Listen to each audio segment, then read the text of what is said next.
میگن این تاجر تبریزی 6 میلیارد دلار ثروت داره، یعنی سرمایه‌اش 8 برابر کریستیانو رونالدو. محمد رضا زنوزی متعلم مالک تیم تراکتور هواپیمای آتو چند تا کارخونه فولاد و خودرو تو تبریزه. اون تو ترکیه و چند تا کشورهای خارجی سرمایه‌گذاری‌های زیادی انجام داده و میگن به خاطر عشقش به فوتبال هر سال 400 میلیارد تومان واسه تیم تراکتور خرج میکنه.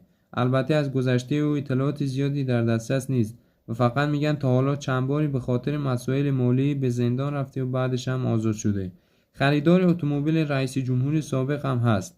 البته اینها رو تو سایت ها نوشتن و اطلاع دقیقی در دسترس نداریم، ولی با ثروت ایشون میشه رئال مادرید و بارسلونا رو همزمان خرید و تهش هم یه چیزی واسط مونه.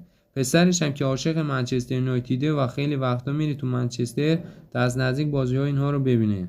حالا این لایکو بزنید و بگید اگه اینقدر پول داشتید باهاش کدوم باشگاه رو می‌خرید، تراکتور یا بقیه تیم‌ها رو.